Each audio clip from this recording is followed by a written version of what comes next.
Hi, Echo92503 here on YouTube. I had a couple of people ask me if I had done a tutorial on this piece that I had made, and I hadn't, but I told them that I would try to do like a general walkthrough of what I had tutorial on it, so of what I had already done. So anyways, what I did was I started out with some medium weight chipboard that I had purchased at Joann's, and then I took some white cardstock and I ran it through my Big Shot, and I used the embossing folder from Tim Holtz. Use this one right here. This is the pocket watch one. And then after doing that, I took some paints by Red Apple. I believe it's Red Apple. It doesn't really matter, you know, who you use and who the brand name is. I don't think. It's just the paint you like.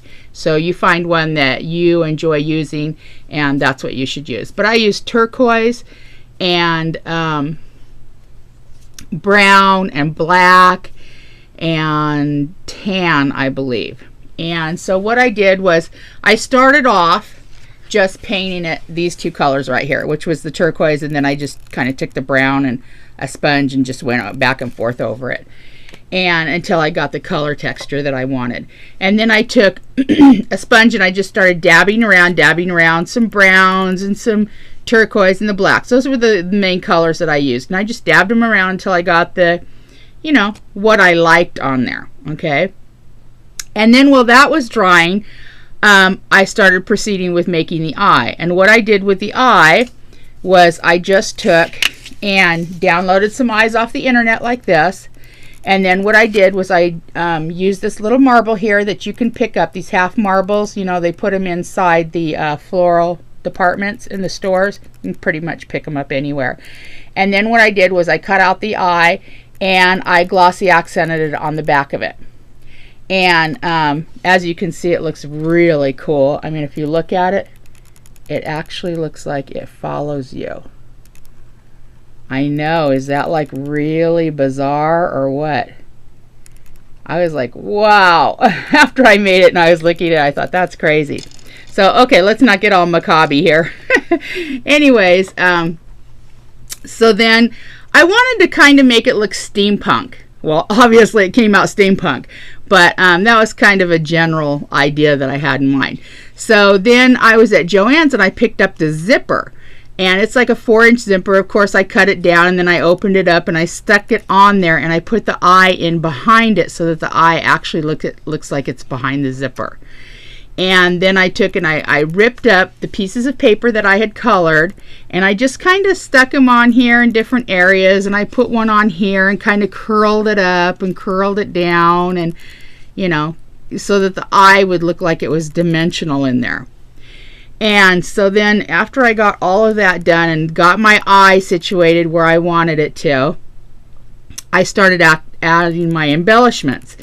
And my embellishments were these filigrees right here that I had purchased. These are the corners, the large corners, and I had purchased these from Butterbee Scraps.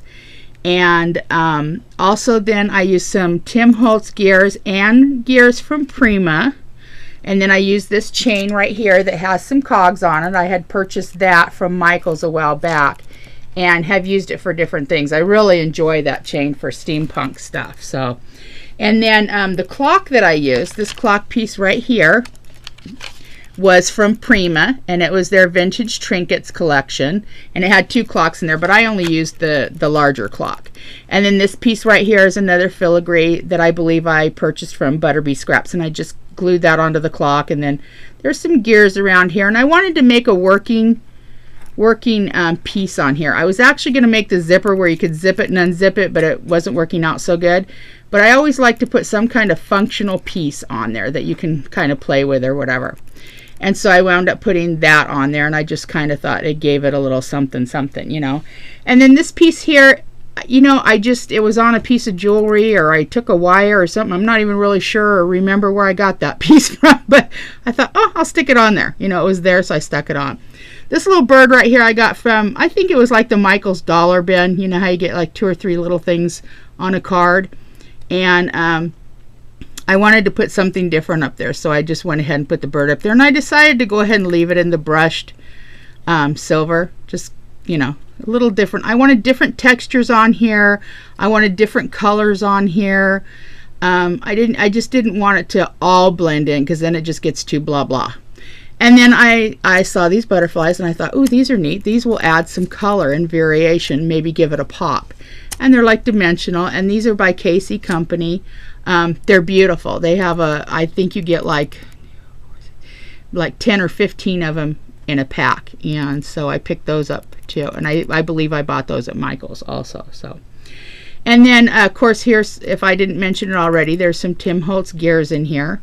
And I believe there may be some Prima vintage trinket gears on here also too. So anyways, that's pretty much how I did it. You know, I just glued all my pieces down and braid my paper on here. You know, used my brayer on it so that it was down good. And other than that, that's pretty much it. I wanted to, like I said, I wanted to try to get some textures in there. I wanted to get some dimensional things in there. I wanted some color. I wanted some working parts. And I think I pretty much accomplished all that. So I like the piece. I think the eye is like really bizarre again. I mean, just look at that. It's just kind of weird, huh? I know I can't get past that part of it. Anyways, thank you very much, and I hope this helps you out. And if you have any questions or anything like that, please feel free to get a hold of me. This is Echo 92503, and I'll answer anything I can if I possibly can. So you take care. Have a nice day. Bye-bye.